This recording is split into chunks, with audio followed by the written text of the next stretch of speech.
All right, so there's one final chapter of your story, though. Okay. Because you're gonna die tonight. That's right. I knew that. That's what Dan didn't tell you is that we kill all of our guests. Yeah, no. But something took you. You were at that event. There were break dancers there. There were people there, and you're like, wait. Did you ever do any breakdancing, Dan? I've dabbled. I bet. I mean, put a beat on so we can see some of that. I pop a little more than I lock, but overall, the popping and locking's been done. But I remember being like, like when I was like, probably, I don't know, I might have been anywhere from 7 to 9 years old, like when breaking and when it was like breakdancing was the thing. It was before your time. You're younger than me, but it was like everybody was going like breakdancing. The latest thing in the streets is gangs no longer have to have violence. They can solve their problems with dancing.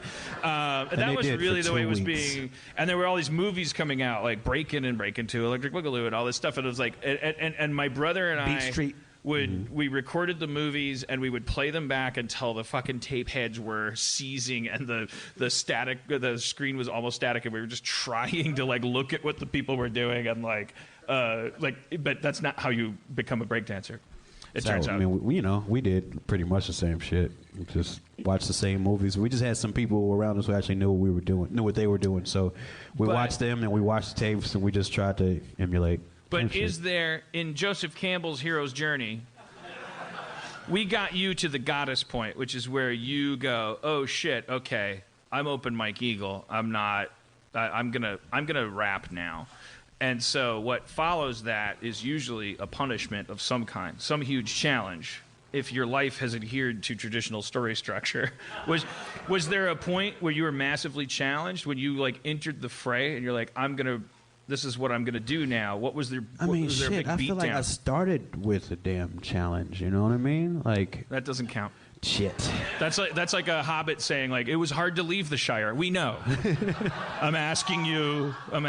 When did you get your ass kicked after you decided? I get my ass kicked every day. That's what I'm like. What was there? There wasn't a big one where after you were like, I'm open Mike Eagle. I'm gonna rap, and then like, was there any point where you were like, fuck, I'm fucking dead. I'm dead. And then you were like, you woke up and you were like, I'm alive. It might be right now. Yeah, I mean, I guess it's okay for the answer to be no. No, I mean, I really do feel like my whole career path is like I've signed up to take lumps every fucking day. Well, that's what open mic is. So maybe let's talk about that. So like you step on stage, like what is that like? Like do you remember the first time you went from making a decision like what do you do? Do you pace your living room, your grandparents' basement and go like, I'm rapping. I'm like, at some point you sign up for an open mic. Do you have a like? Well, I used to host all the open mics at college, and that's really when all that shit started. And so high school, rapping on street corners, basically, and then going to college and doing the same shit, finding the other people who get together and rap and break dance and all that shit, right? And then this band that I used to get on stage and freestyle with sometimes, because in the early part of my career, that's what a show was for me, was showing up somewhere where somebody else had music and fucking freestyling, because all I knew how to do. They wanted to book me, they wanted to bill me, and they wanted to pay me. But they were like, you gotta have a fucking song so you can perform. And so I had to like write 4 songs and memorize them so that I could perform on a show and not just be like Mr. Freestyle Guy. Have you ever been booed? Like, how hard does it get? I've never been booed, but I've been ignored. like that's how my shit tends to be. Is people don't like me, they don't usually feel the need to come up to me and say, I don't like you. They just fucking do some other shit and don't. You know what I mean? That is kind of the worst. Don't pay attention. I did shitty improv in Milwaukee, and like when you were on fire, and then the worst moments were actually just the sound of dinner plates clinking. That type of people shit. Clearing their throats. Someone walking up and going, when is this over? Right. Right, yeah. I would open for people. Yeah. You know, like I would get booked to open for people who had fans, and I didn't have any, so I was trying to get theirs, and they were like, no, we don't like you at all. You know? Do you have a zone that you go to if you were to walk into a venue and be like, all right, there's 3 people here and they didn't expect you to show up? Would you be able to just do what you do, or are you like a slave to like people's like what the venue is? I don't know if I understand that question. Well, how much does it affect you, like the energy of the room, like? A lot, honestly.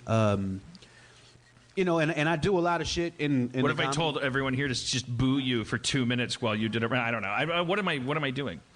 Yeah, why are you thinking? I thought it would be a fun experiment, like a weird like boo, and you're rapping. I heard a good story. My friend Wayne Brady, who does Who's Line, he was doing some corporate event, like some big company, like a major corporation, and they had all the money in the world, and the main stage, that was a room for like maybe 5,000-10,000 people, was for Huey Lewis and the News, and because it was the end of this corporate weekend, nobody came because they all want to go home or fuck about, go to the bar, do their thing, and nobody was there except for 30 people in the front row, and there was this giant empty warehouse of a space that they had paid Huey Lewis and his band a couple $100,000 to play at.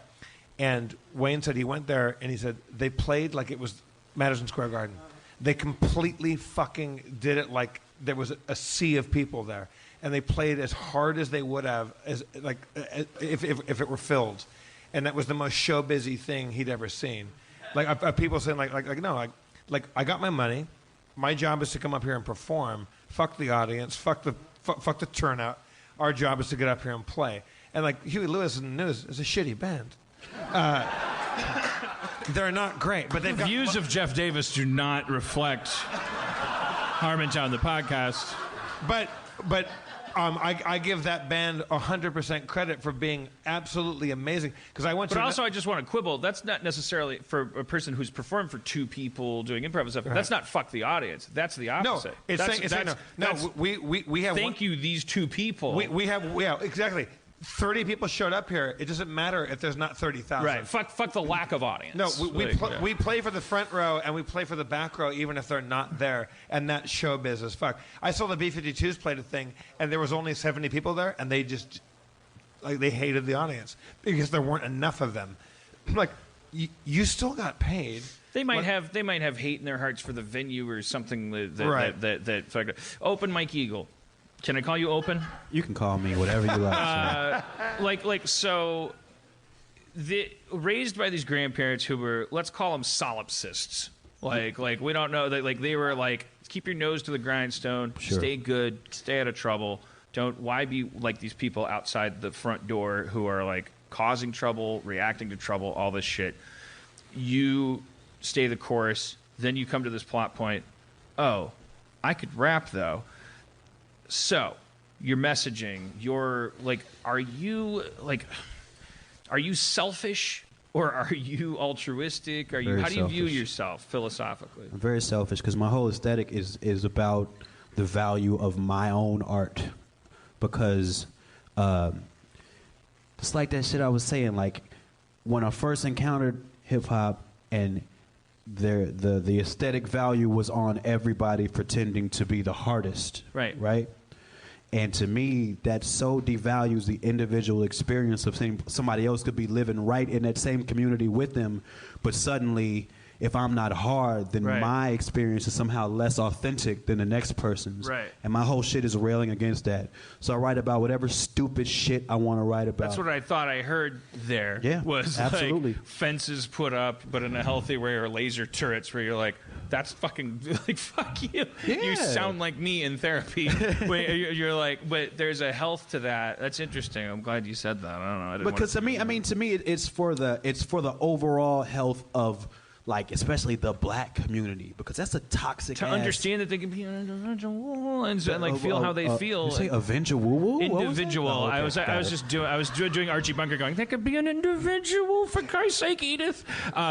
That's what cultural movements lack. For all that they provide, they draw from the bank of individuality.